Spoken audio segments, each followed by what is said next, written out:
everybody, my name is Silverlance and this is just a little chat. I wanted to have a quick chat with you guys about, my thoughts really on Fallout 76.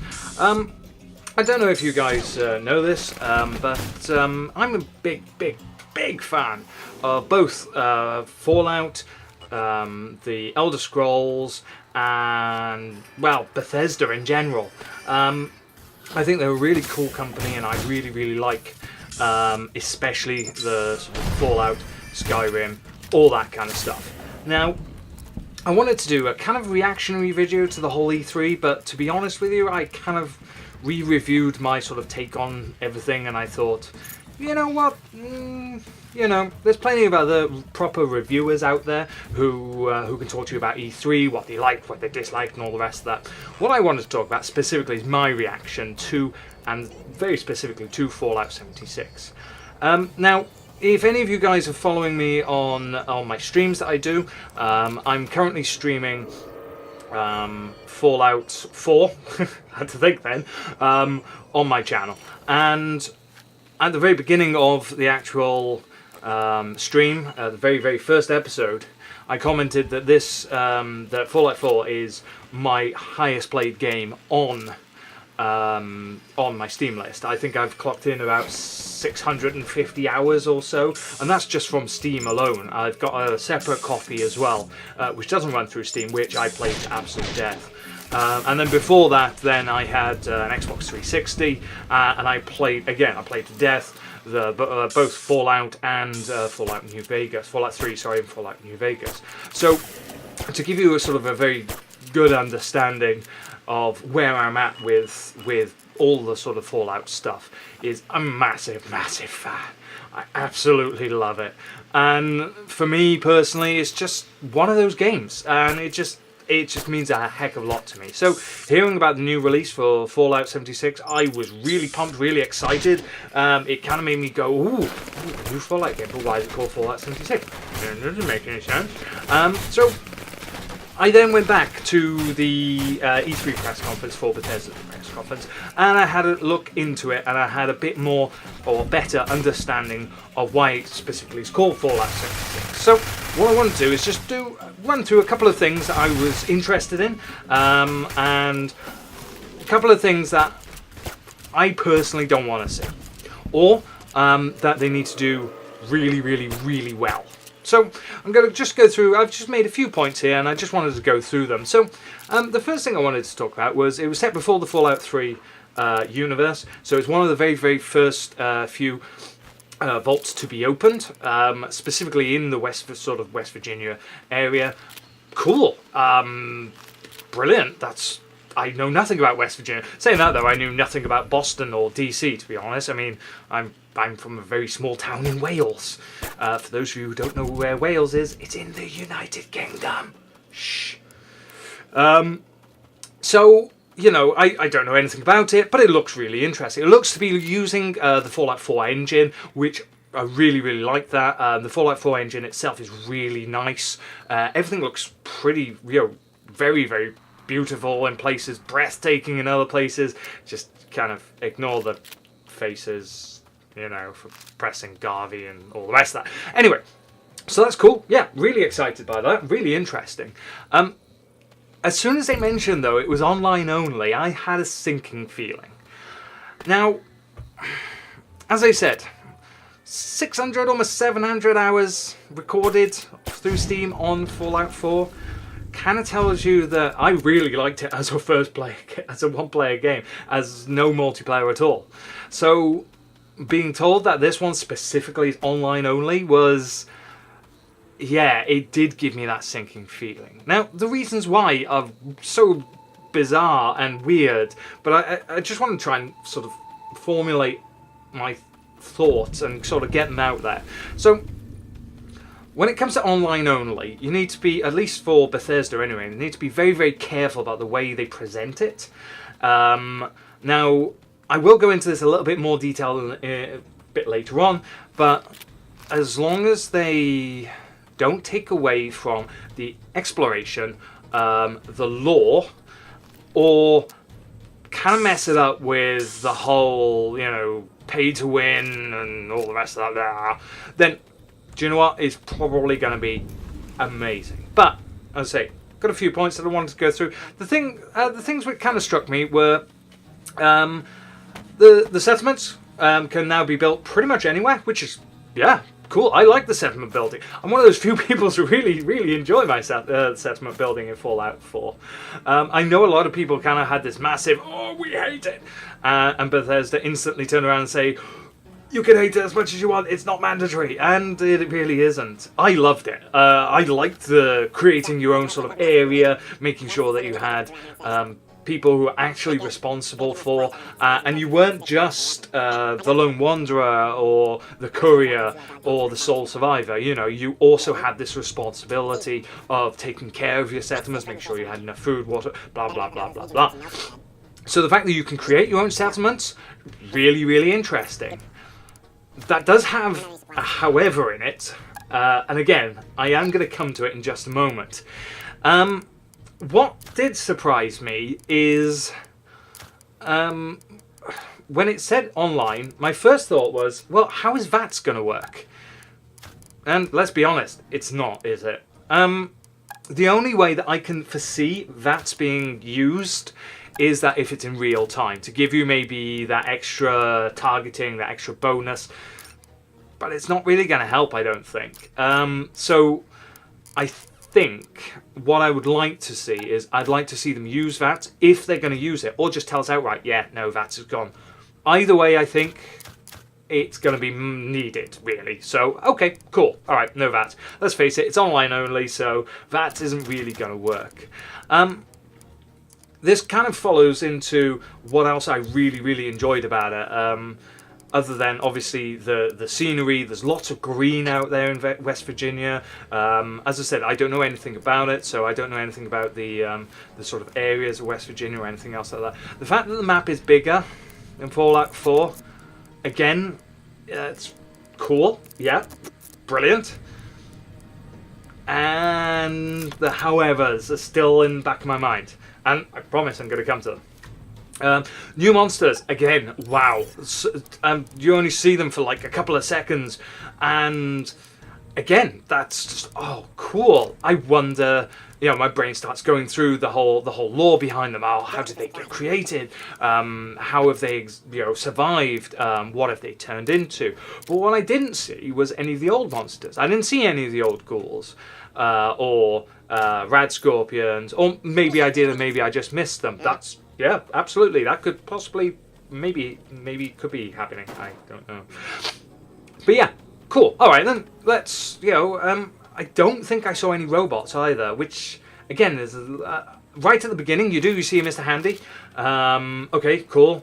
But again, there doesn't seem to be a lot of the older style robots, or at least none that I saw. Again, I may have missed it, and if that's the case, cool, no problems. But the new monsters, yeah, I mean, it looks like that they've designed them really well. They look interesting, like the big brute thing, and that giant weird spider with a nest on its back. That's pretty much everybody's nightmare, let's face it. Yeah, they look really cool. And they also did talk about the fact that it is lore friendly. Now, again, I'm sitting there going, okay, it's lore friendly, that's cool, but are we just going to have these new monsters, and is it going to be completely isolated from Fallout 4 and Fallout 3, Fallout New Vegas, all of that? Because you had variations in Fallout 3, for example, you had the Mirelurks and the Mire Kings, but in New Vegas you had Lake Lurks. Even in Fallout 3 and Fallout 4, you had the Nuka-Lurks. So, it'd be interesting to see what adaptations have happened to the older monsters in the West Virginia sort of area. Maybe it's just going to be a lot of Yaoguai. There's a lot of forestry there, I saw. So, yeah, cool. The fact there's a bigger map, again, yep. I am gonna come back to the sort of the other aspects of it, which I'm not really happy with. I don't want to say not happy with. Be interesting to see how they do it. Okay, so this kind of is pretty much going to go into the sides which I'm not overly fond of.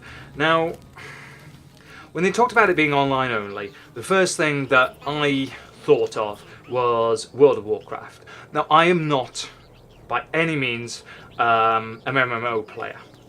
I don't play them often. I do play them every now and again. I will come across one, I'll be really interested in, I'll play it for a little bit, and then, honestly, I'll kind of just get a little bit bored of it. I don't find that the exploration is ever there, and I don't find that the lore, again, it comes back to the lore really, and talking about a story. And that's what I really loved about Fallout 4, Fallout 3, Fallout New Vegas, all of them, is it doesn't matter what your quest is, you can actually make your own stories, and that's what really, really interests me. Exploration. Now, the fact that West Virginia is 4 times bigger, as I said, that's fine, but you need to make sure, and this is something which I can't say highly enough to Bethesda, is it needs to be full of things. Not sort of masses and masses and masses of towns or areas or anything like that. No. I'm talking about exploration. I'm talking about finding areas that you're going into and you're looking into, and maybe there's journal entries or things like that that you can read up on. The exploration needs to be there, but there's also needs to be some sort of reward for that exploration as well. And by reward, I don't mean just some sort of creature at the end who's a boss monster, you kill him, you get tons of loot. That works, it does, yeah. It gives you a reward for finding that particular area. Cool, alright. But there needs to be a little bit more than just that. The fact that it is bigger, as I said, is good. But it's also, for me, it's also right, but how are you going to handle it? Is it going to be quite sparse? How are you going to handle the traveling mechanics? Now, obviously in Fallout 3 New Vegas and Fallout 4 you had fast travel system. So if this is online only, how are you going to handle that? Is there going to be a fast travel system? Is there not going to be a fast travel system? If there is, how's that going to work with lag and things like that? Okay, cool. So I talked about it very briefly, but I'm going to come back to it. The MMO sort of style of things. The reasons that I don't play MMOs and the reasons I get bored, is the grind factor. Now, before anybody shouts, I play RPGs. So when I've played tons of the Final Fantasy games, I've played tons of the old Dungeons and Dragons games. So when it comes to grind, I know about grind. I hate the fact that certain areas, certain games are completely locked down because it just continuously kills you until you've reached a certain level. So when it comes to grind, yeah, I do actually know what it is to grind. Even though I don't play MMOs, I know what the grind fest sort of looks like. And I don't want it to turn into that. I don't want it to be everything is restricted until you've reached a certain level, or that you've done a certain thing, or you've met certain requirements. I don't want to.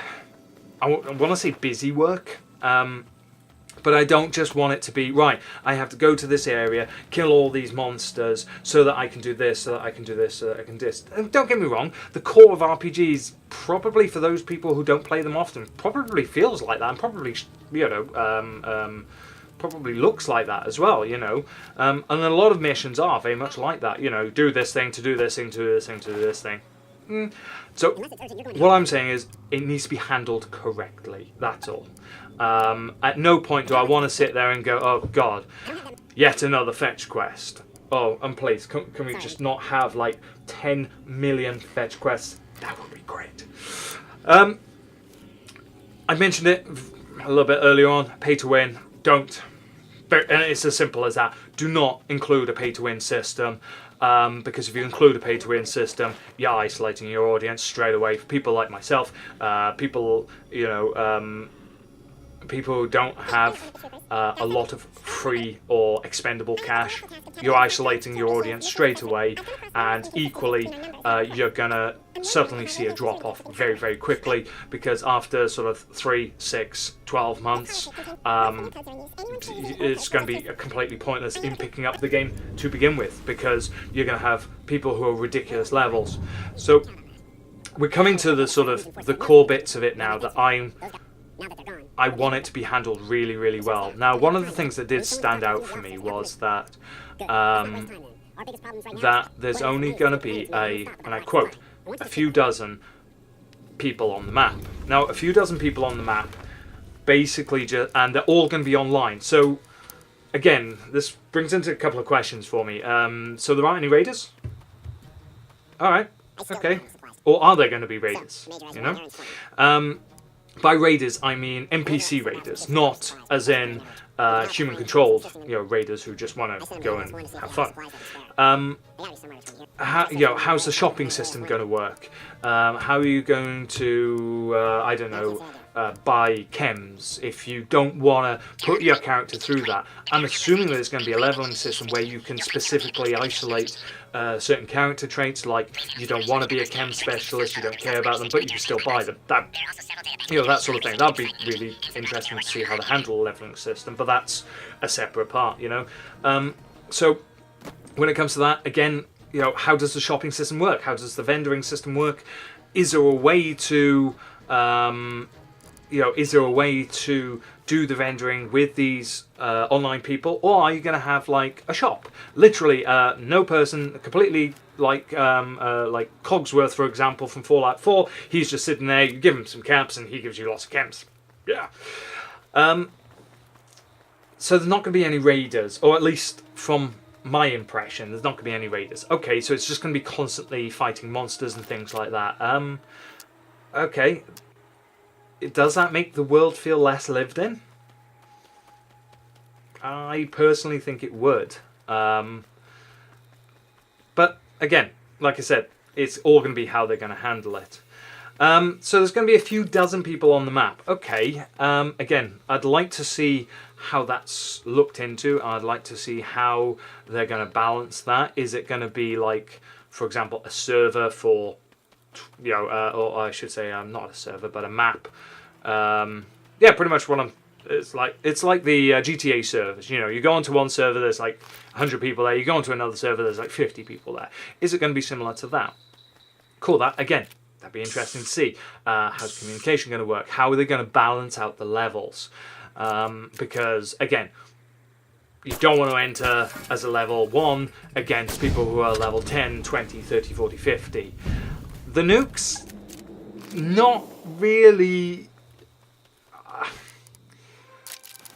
I don't know how to react to access to the nukes. And I really don't have a huge amount to say about it, because, again, it depends on how they play it.